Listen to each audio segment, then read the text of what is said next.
21 Oklahoma Library Association membership meeting. And Charity, we're ready to go ahead and get started. And first we'll start off with the presentation of the minutes from the 113th membership meeting, and presented by Kelly Sitzman. And Charity is going to pop the link to the minutes into the chat. Thanks, Kathy. On behalf of Jennifer Ballard, last year's secretary, I present the minutes from the OLA 113th annual meeting on July 28th, 2020 to be received. Are there any corrections to the minutes as presented?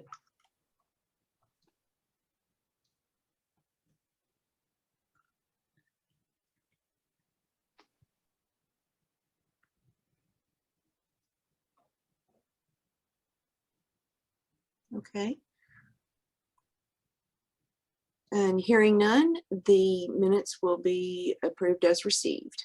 Thank you, Kelly.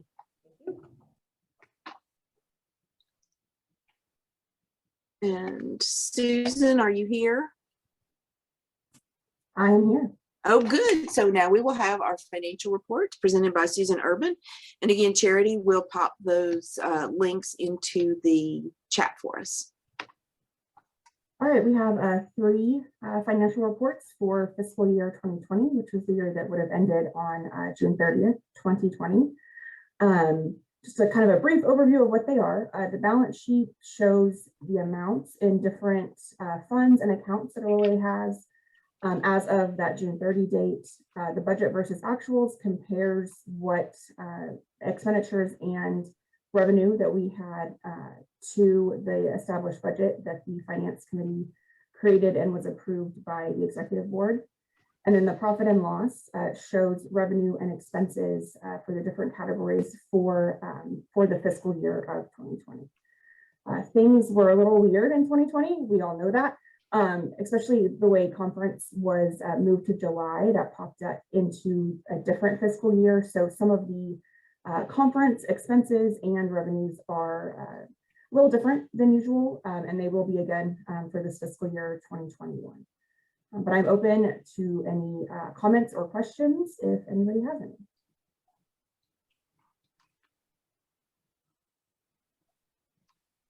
Yes, are there any questions for Susan about those reports? Okay. Hearing none, the financial reports will be received and approved as presented. Thank you, Susan. Thank you. And now we have our endowment report presented by Chris Manna. Good morning, everyone. My name is Chris Manna, and Gail Ayler and I are the co-chairs of your OLA Endowment Committee. So what do? Well, we don't just exist to maintain donations. We're an action-based committee. What I mean by that is we set out to positively impact the present and future of libraries, librarians, and librarianship across the state of Oklahoma. An analogy of action is like this. When you mix yellow paint and blue paint in a can, it turns green. So the philosophical question that follows is, how likely is it that it will separate back to being just yellow and blue? It's very unlikely that this is ever going to happen. So just like how paint colors can change permanently and you now have a new color palette to work with, being the green, life itself changes, and so do the needs of the membership in this organization. And as those things change, we need to be able to be responsive to the needs of this organization. Back in 2018 of January, we assembled in a retreat to forge new priorities to hopefully better address these changing needs. As one of the previous primary goals of the past was of funding the office for the OLA Executive Director, and with our change to working with Amigos, this office was no longer necessary. As you can see here are the priorities we identified at that retreat.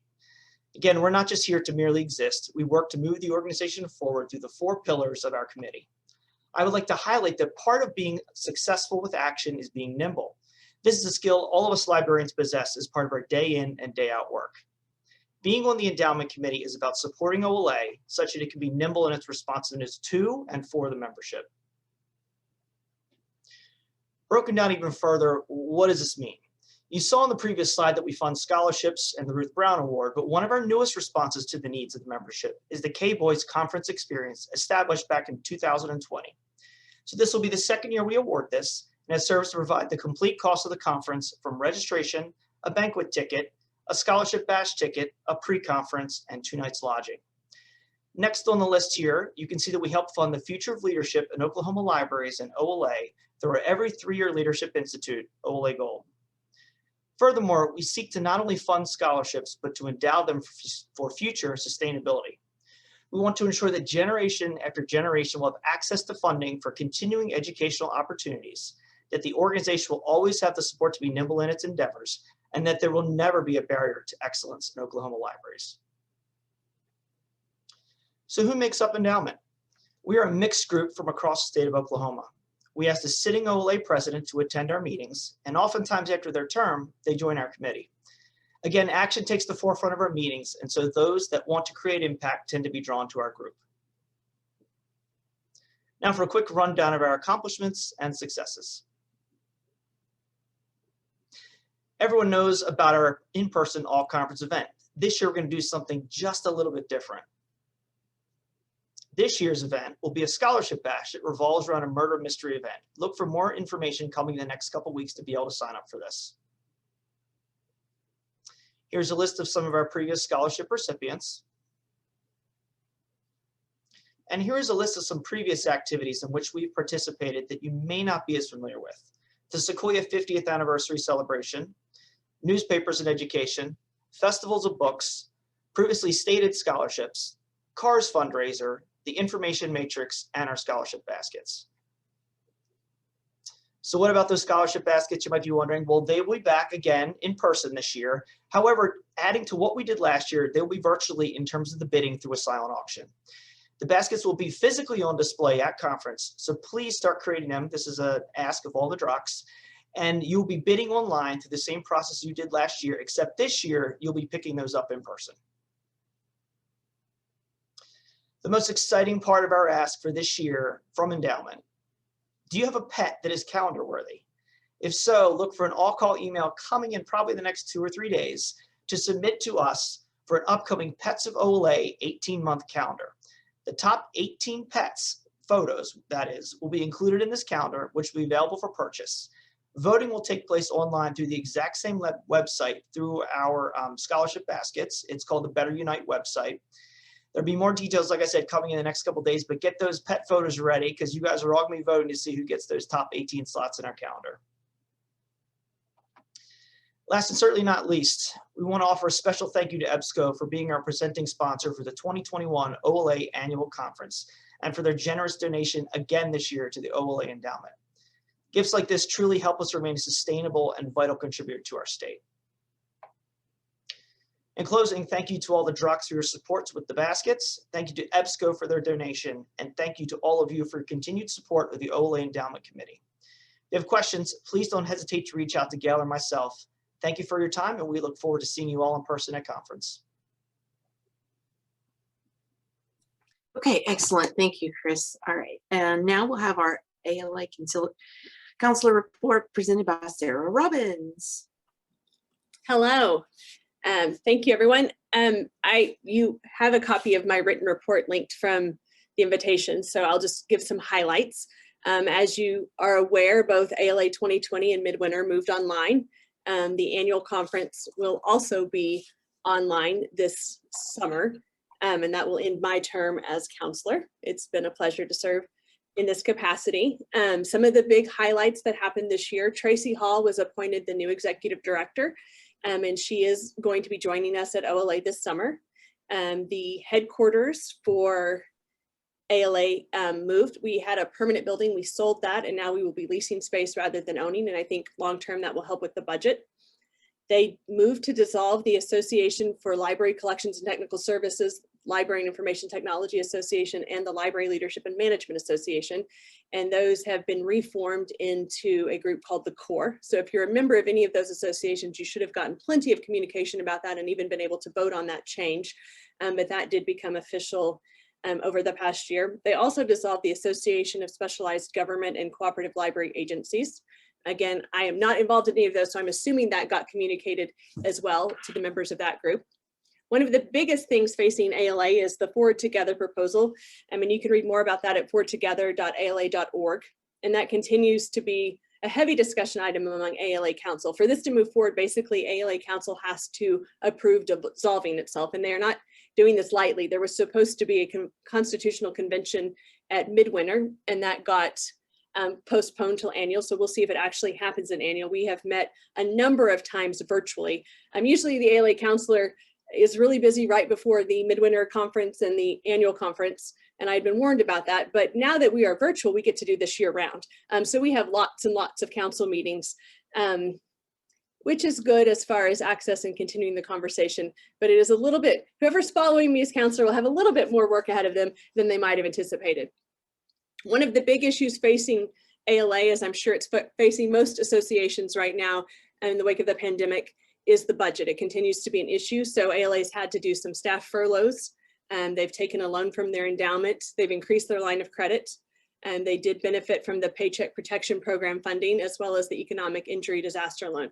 So they're doing some things to prop up the budget. And then their objectives for the FY 2022 are to align expenditures with revenues, increase revenue sources, develop budget surplus, focus on financial stability, and develop new budget metrics. So all of these things are getting the attention of the executive director and the association governing bodies to try to get us in line and have a financially stable future.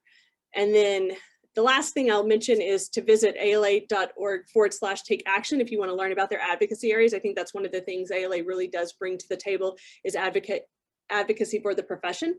And right now they're focusing on appropriations, broadband, E-rate, copyright, net neutrality, all very important issues to us as library professionals. My email's not on here, but it's srobbins@ou.edu if you have any questions about anything in the report. Thank you, Kathy.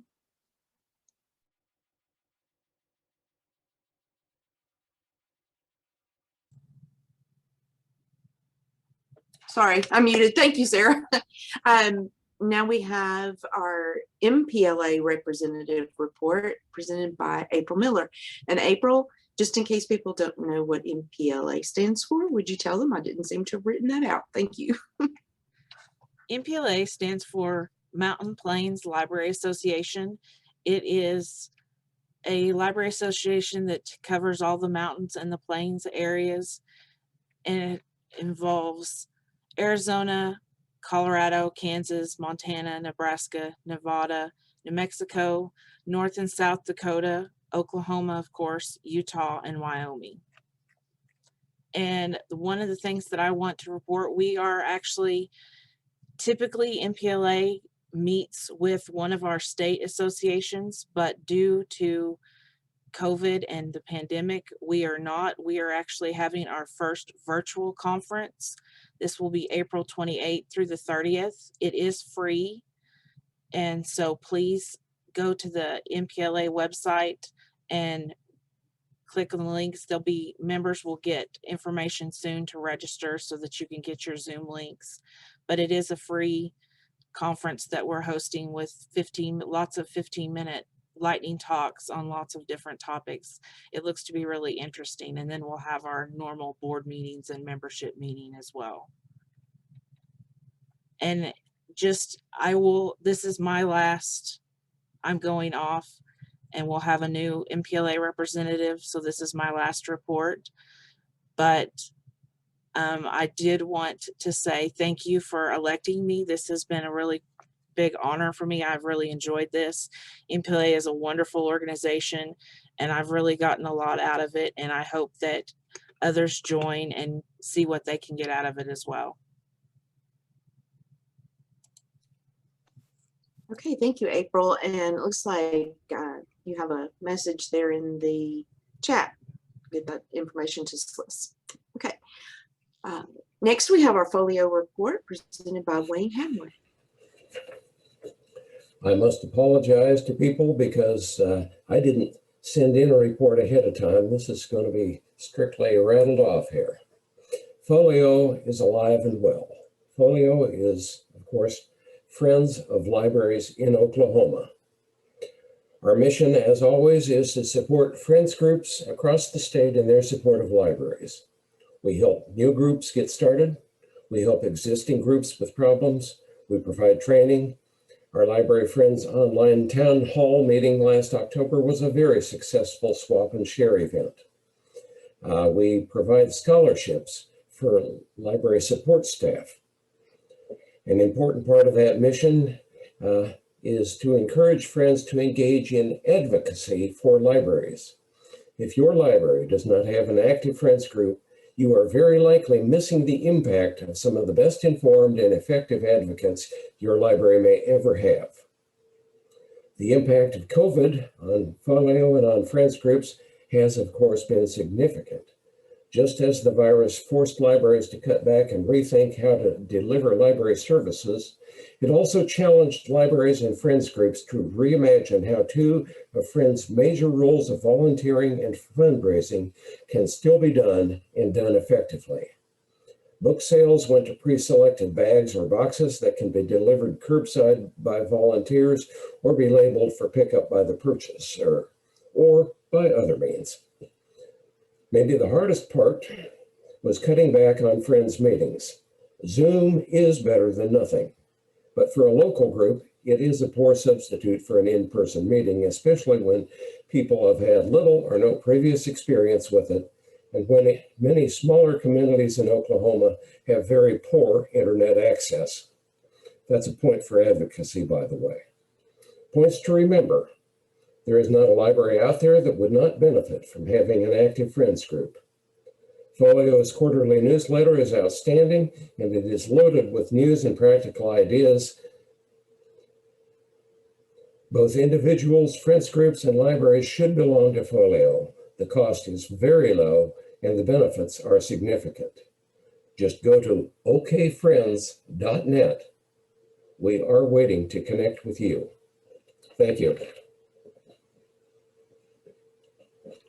Okay, thank you. Thank you, Wayne.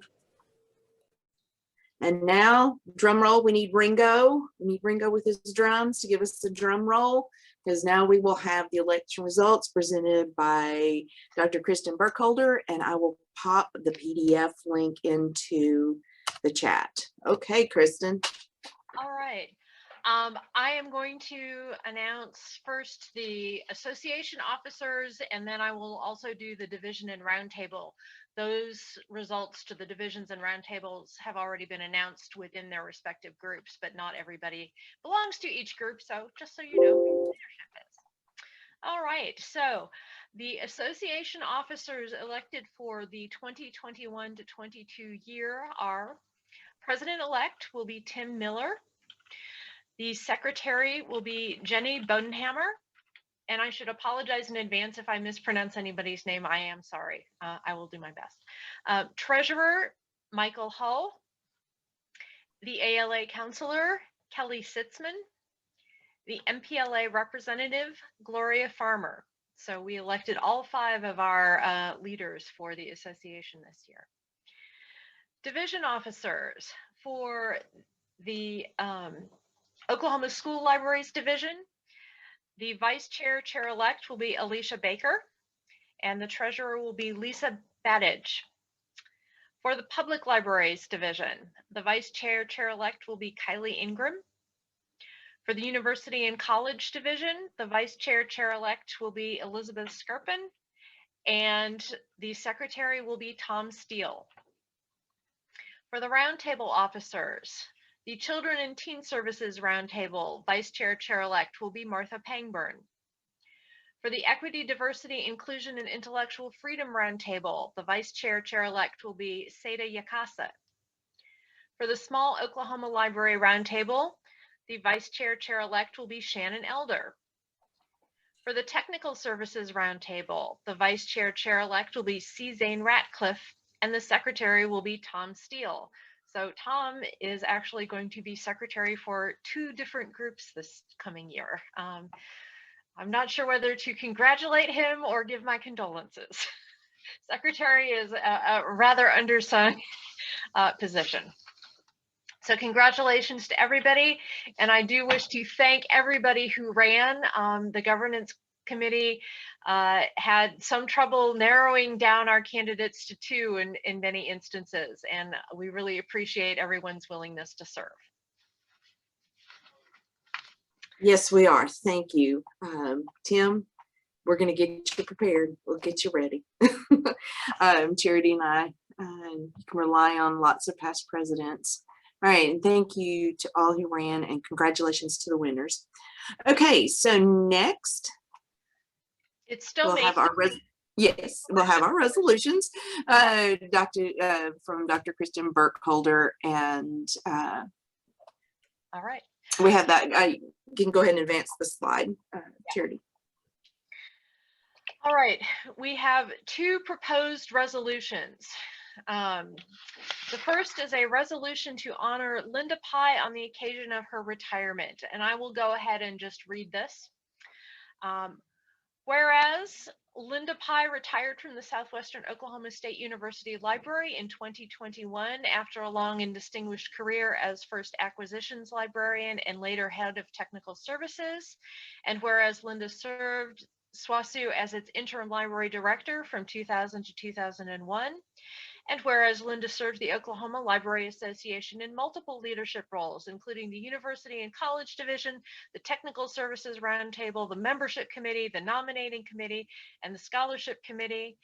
And whereas Linda served the Oklahoma Library Association as its president in 2017 to 2018 during a time of transition from an executive director to a management company. And whereas Linda served the International Library Science Honor Society of Beta Phi Mu Lambda chapter as its president in 2000 to 2001. And whereas Linda served SWOSU on multiple library and university committees, including the Faculty Senate from 2014 to 2018. And whereas Linda regularly presented in conference sessions and workshops for the OLA, sharing her knowledge and expertise with her colleagues on topics ranging from student outreach to collection weeding to budgeting. And whereas Linda has been a longtime member and sometime board president of the West Central Oklahoma Literacy Coalition, a volunteer-based program that provides free literacy instruction to adult learners, and has helped ensure the long-term stability of the program by writing successful grant proposals and assisting in program reorganization. Therefore, be it resolved that the Oklahoma Library Association thanks Linda for her excellent leadership and service to Oklahoma's librarians and residents, and wishes her well with her future plans. Okay, thank you for bringing that to us, Kristen. All right, now we will take a vote on whether we want to endorse this resolution. So if you would go ahead and vote.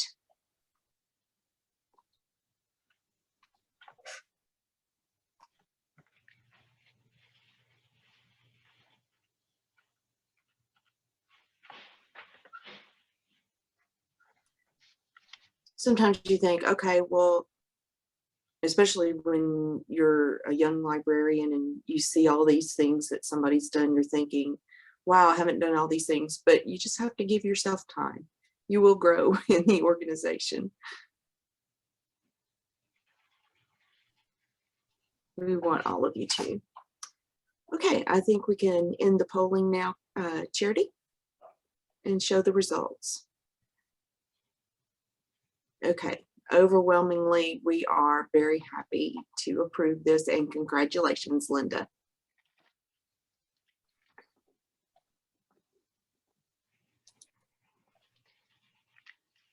Okay, and next. All right, we have a second resolution as And I'm well. sorry, I don't think we have the wording for this one, everyone. We'll just let Kristen read it to us. Yes, sorry about that. I did not get that to you, Kathy. That's okay. Go for it. We had a resolution to endorse the Oklahoma Library Association statement on racial inequality, which was posted last summer and has been available to the membership. Whereas the year 2021 marks the 100th anniversary of the Tulsa Race Massacre, and whereas the Oklahoma Library Association stands in support of the Black Lives Matter movement and condemns racism and violence against all people of color, and further stands with library workers, library users, and members of our community who are susceptible to acts of prejudice, threats of violence, and even death based solely on their race or ethnicity. And whereas the systemic racism in our nation, as well as individual prejudice, are barriers to social equity and are in opposition to our vision of enriching the lives of all Oklahomans. And whereas we remember our state's history of racism and violence, reflect on the continuing effects of oppression, and remember those who have suffered or lost their lives due to bigotry and abuses of power. And whereas we recognize also that we must acknowledge our own biases and the impact of our words and actions, for it is only through confronting our discomfort and holding ourselves accountable that we can begin to create meaningful change. And whereas we wish to actively oppose systemic social injustices against Black people and people of color, and whereas we encourage libraries and library staff to promote equity in our state with diverse programming and collections, inclusive hiring and workplace practices, and using our voices as leaders in our communities. And whereas the OLA recently created the Equity, Diversity, Inclusion, and Intellectual Freedom Roundtable, which will support these efforts now and continually. Therefore, be it resolved that the membership of the Oklahoma Library Association approves the 2020 Statement on Racial Equality. Okay, we're going to put up a poll. It's not going to have wording that says, do you approve this resolution? But we're going to use it in that way. Okay, Charity. All right, it says, I had this polling question ready in case we had to do a minutes correction, but we're using it for, do we approve the second resolution? So yes. Voting has started. That's great.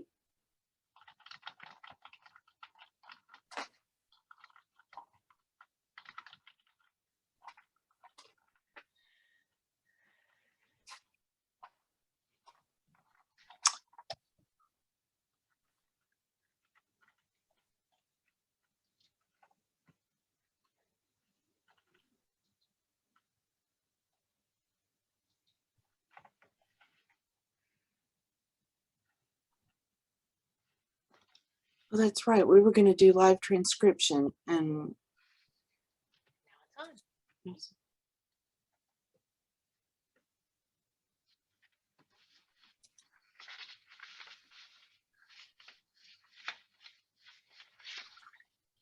on. okay, I think we can end the polling now.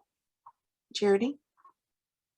Okay, looks like this resolution has been approved by the association. All right, thank you. Charity, you can go ahead and take that one down. And just before I leave, I would like to thank Linda Pye and Larry White, who served as the sort of governance committee's subcommittee on resolutions. And I had to keep the one secret from Linda, so. Yes, Linda, don't let it be too much of a surprise. You know you're great. We know you're great. All right, let's, all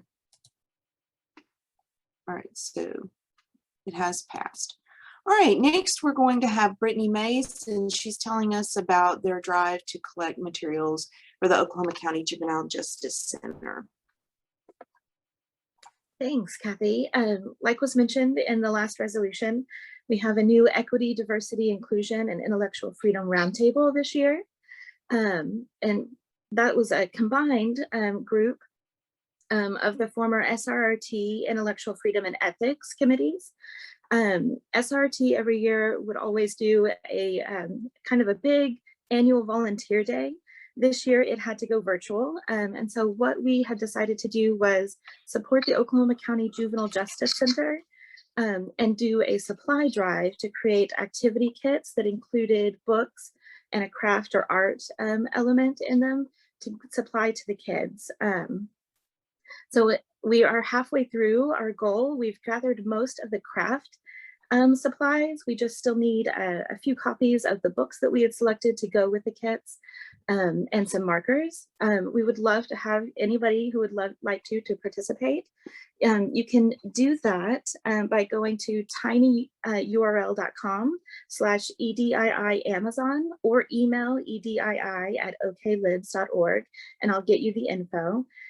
We've created an Amazon wish list that you can go through and purchase directly through Amazon, and it'll send it all to us so that we can create the kits. If you would prefer to not purchase from Amazon, you can, there are other alternatives, just email EDII and we'll be able to get you that information. Also, I just wanted to thank everybody who had contributed so far.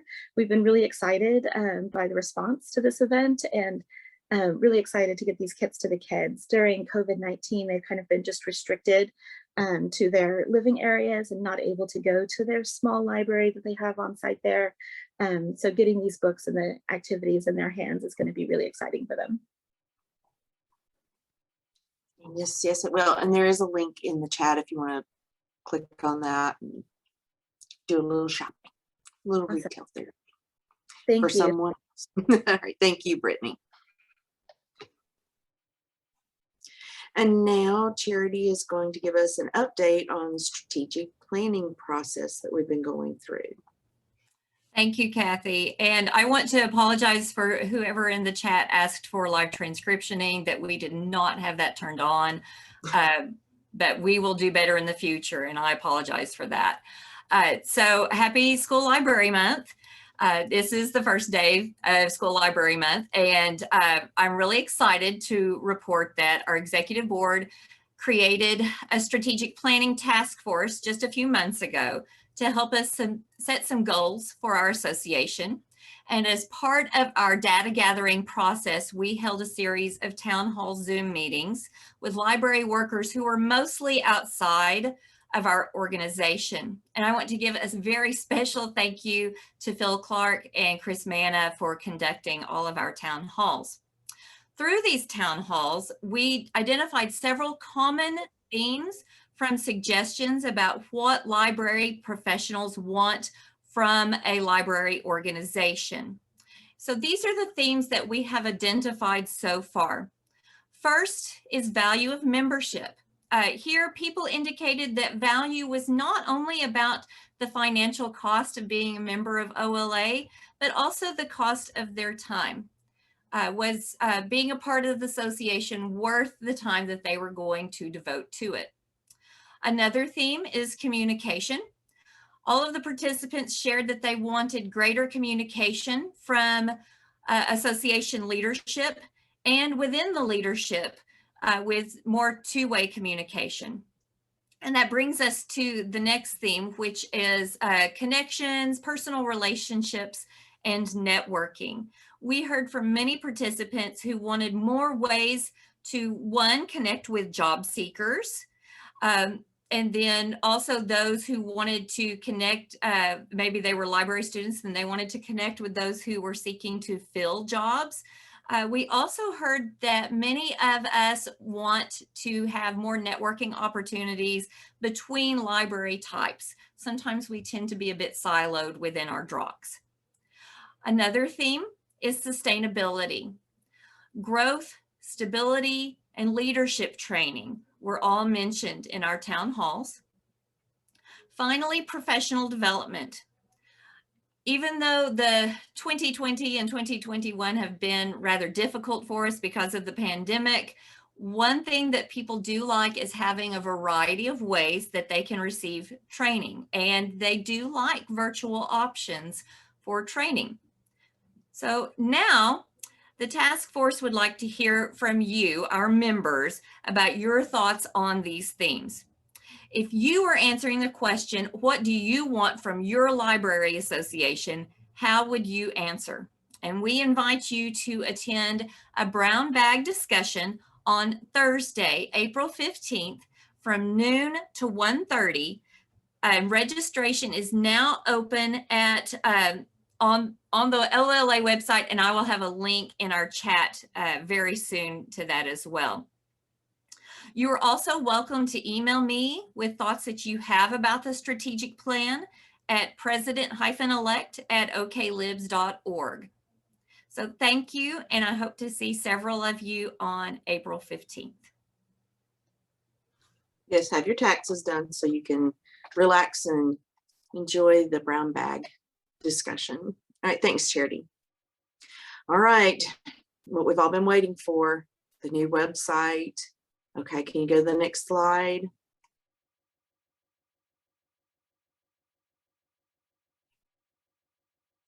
So we want to thank all of the people who have worked on this website redesign, especially, Charles couldn't have done it without you, of course. So thank you so much.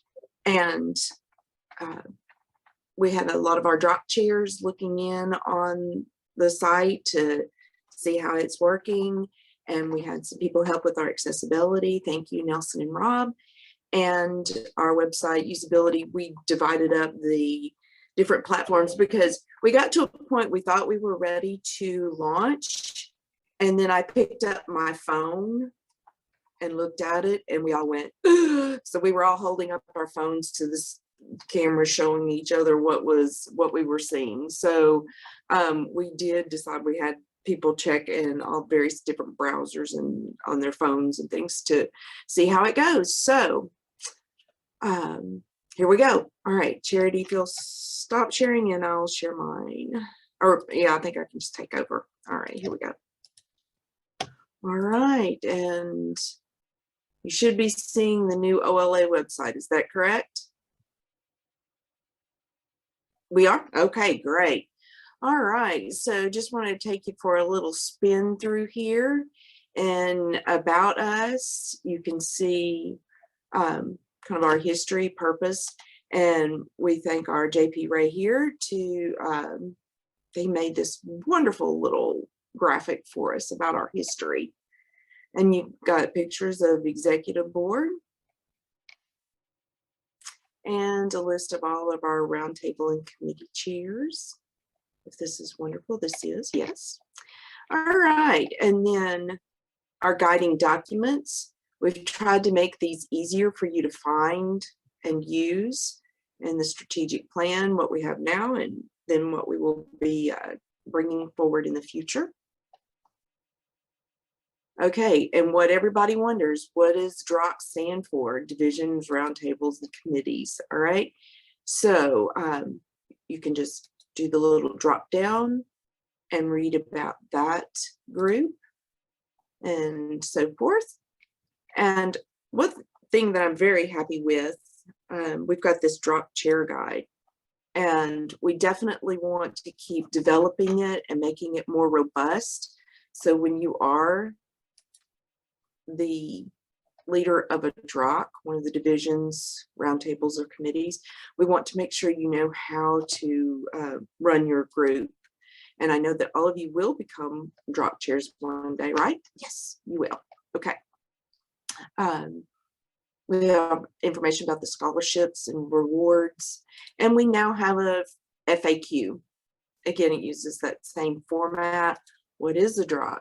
So maybe people won't have to wait until their 5th year of being a member to figure out what that stands for.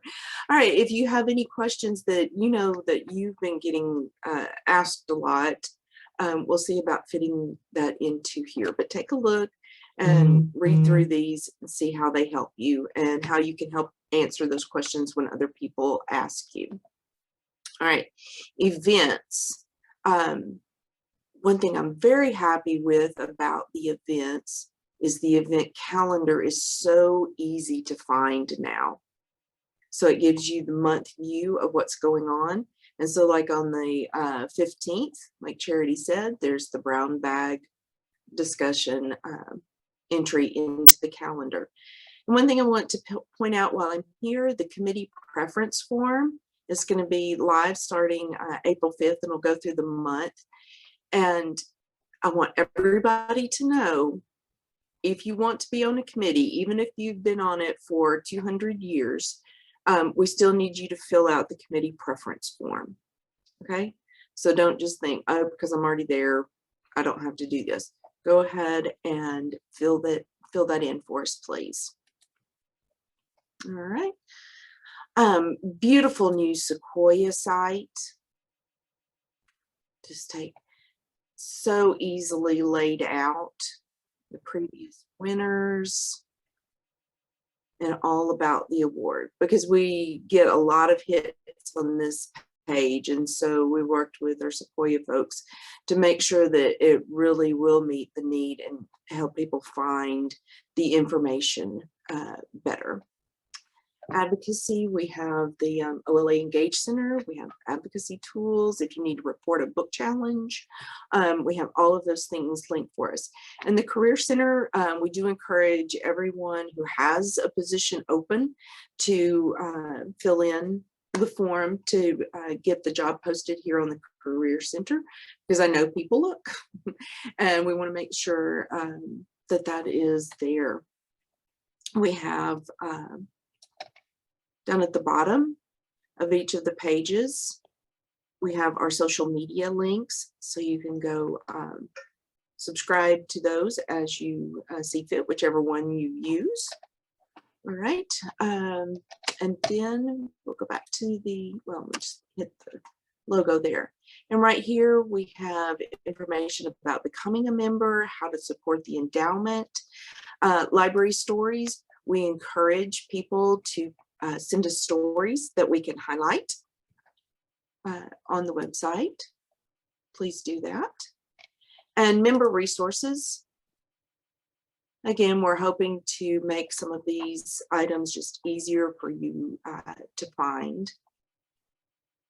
You can see our YouTube videos there. I always love to go to the member search because I can never remember, you know, right off emails and things like that. So you can look up people and find their contact information. This is where you're under your profile section where you can set, you know, which emails you want to get. This is where you would go to find like invoices if you need to print those out to get reimbursed for something. All right, and that is our new web page. We do have the upcoming events down here, and what McFarland Library is there right now. What we want to do is highlight different libraries as we go through the years, so we can put more pictures here. I know that Michael told me he had some really pretty ones that he wants to show off, some really pretty libraries in his group. All right, does anybody have any questions about our shiny new website? I haven't been looking at the chat. I hope everybody's liking it. All right, I am going to stop share now. Oh, so yes, it is a very great website. So we're excited about it. There are still finishing touches. I mean, we'll always be developing it and taking your feedback on the site. All right, and with that, I'm going to declare that this meeting is now adjourned, and thank you all for coming.